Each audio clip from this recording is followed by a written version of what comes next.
দেখো চলে এসেছি কচু বাগানে, এই কচুর শাক তুলবো, সঙ্গে থাকো, খুব ভালো লাগবে, একদম অন্যরকম স্বাদে হবে আজকে কচুর শাক।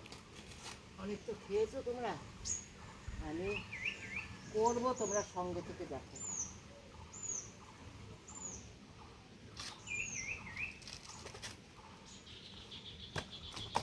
সব ভালো করে আমি দেখো পরিষ্কার করে সব ফ্রেশ করে ধুয়ে নিয়েছি, আমি তুলে নিয়ে এসে আমার বাগান দিয়ে আনার পরে দেখো সব ছিলকা এই যে তুলে নিয়েছি।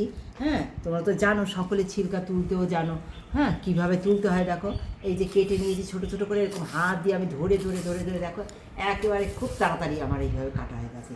এইবার দেখো সব একসঙ্গে জড়ো করে নিয়েছি খুব তাড়াতাড়ি, একদম 2 মিনিটে আমার এই কচুর শাকের রেসিপি হয়ে যাবে। অথচ 100% আয়রন শরীরে তৈরি করার জন্য কী পদ্ধতি অবলম্বন করব সেটা আমার সঙ্গে থেকে দেখতে হবে। আর দেখো তার জন্য দেখো কচু পাতা, কচি কচি খানিকটা পাতাও নিয়ে নিয়েছি। এই পাতা অবশ্যই দিতে হবে, কচি কচি পাতা, হ্যাঁ, ফেলে দেবে না তোমরা বন্ধুরা। একসঙ্গে সব দেখো ছিলে নিয়েছি। হ্যাঁ, একটা একটা করে কাটলে পরে অনেক সময় যায় না, ওইভাবে আমরা করব না। হ্যাঁ, আমরা যদি এইরকম সব একসঙ্গে ছুলে নিই, সব রেডি করে নিই, এই যে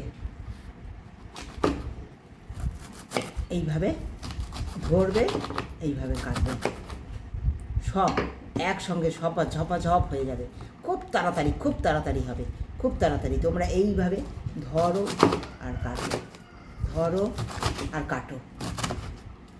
সামান্য কড়াইতে জল নিয়ে নিয়েছি। এইবার দেখো এই কচুর শাক নিয়েছি, এই কচুর শাক এর মধ্যে জলের মধ্যেই সিদ্ধ দিয়ে দেবো আমি, সামান্য জলে। হ্যাঁ, এই ডাল নিয়েছি আমি, ছোলার ডাল, দেখো ভাঙা ছোলার ডাল, এই যে ভাঙা ছোলার ডাল, এই ভাঙা ছোলার ডালটাও এর মধ্যে সিদ্ধ দিয়ে দেবো, একসঙ্গে সিদ্ধ হয়ে যাবে।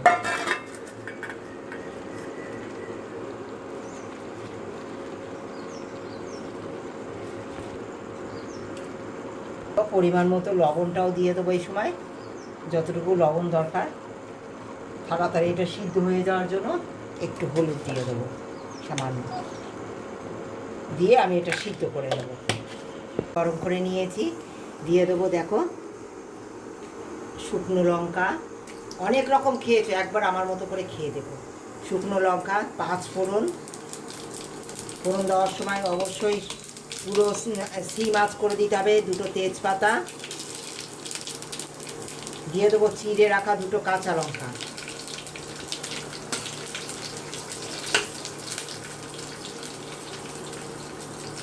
সুন্দর গন্ধ বেরিয়ে গেছে।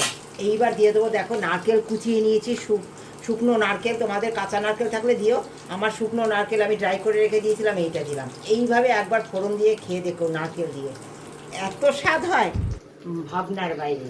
এই নারকেল এই যে তেলে একটা গন্ধ বেরোবে না, জাস্ট অসাধারণ।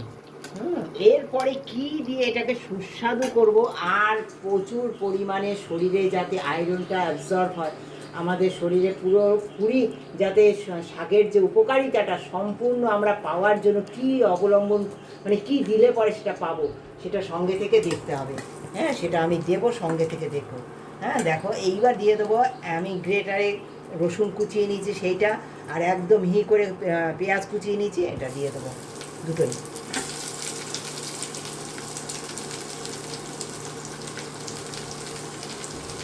সুন্দর দেখো পেঁয়াজ রসুনগুলো একটু হালকা ভাজা ভাজা হয়ে গেছে।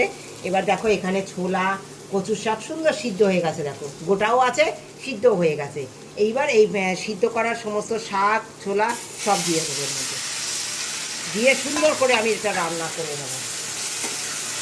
সঙ্গে থাকো, কি দেবো এটাতে, একদম ভিডিওটা স্কিপ করে দেখলে হবে না বন্ধুরা, এত সুস্বাদু আর এত হেলদিভাবে তৈরি হচ্ছে। তোমরা তো অনেক রকম খাও, কিন্তু একবার আমার মতো করে খাওয়ার অনুরোধ করবে। আর গন্ধরাজ লেবুও তুলবো, দেখো কত গন্ধরাজ লেবু হয়েছে আমার কাছে। অনেক গন্ধরাজ লেবু হয়েছে, কি করব একদম সঙ্গে থেকে দেখতে হবে। গন্ধরাজ লেবু আর গন্ধরাজ পাতা দিয়ে দেখো কত গন্ধরাজ লেবু হয়েছে, দেখো আমার গাছে অনেক। আমি ওপাশ দিয়ে যেতে হবে, ওই পাশে বড় বড় ডাটাগুলো তুলে নেব।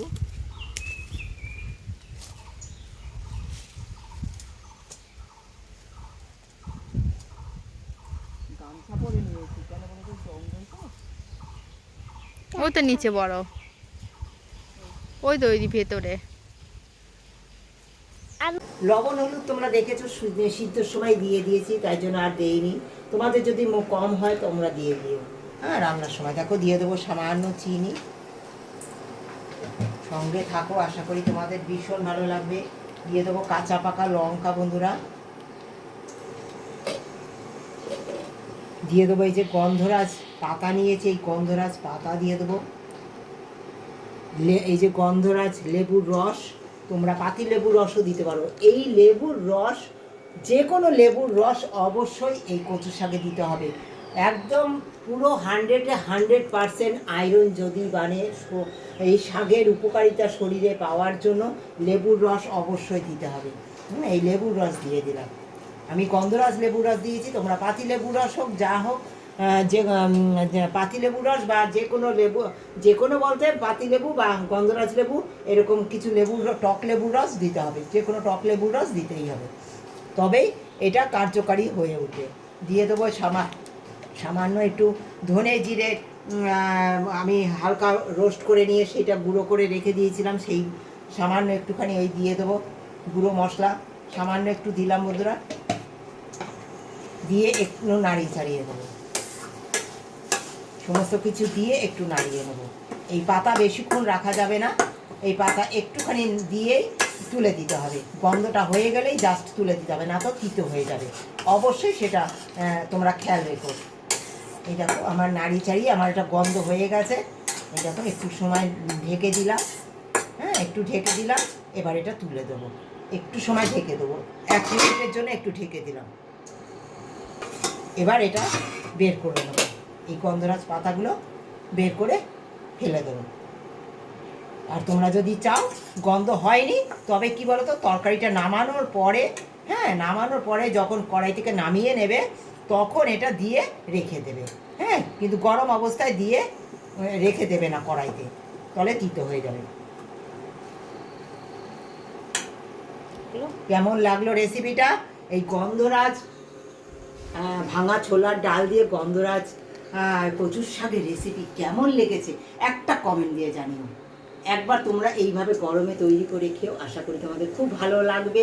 আর ভালোবাসা দিয়ে যারা প্রতিনিয়ত আমার সঙ্গে আছো তাদেরকে অনেক ধন্যবাদ। একটু বন্ধু সার্কেলের মধ্যে একটু শেয়ার করে দিও, আমি তোমাদের দ্বারা এইভাবে উপকৃত হব। আমি জানি তোমরা আমার ভালোবাসো, অনেক ভালোবেসে আমাকে তোমাদের সঙ্গে সঙ্গে নিয়ে চলেছো, তাই তোমাদেরকে অনেক ধন্যবাদ। এটা নামিয়ে দেবো।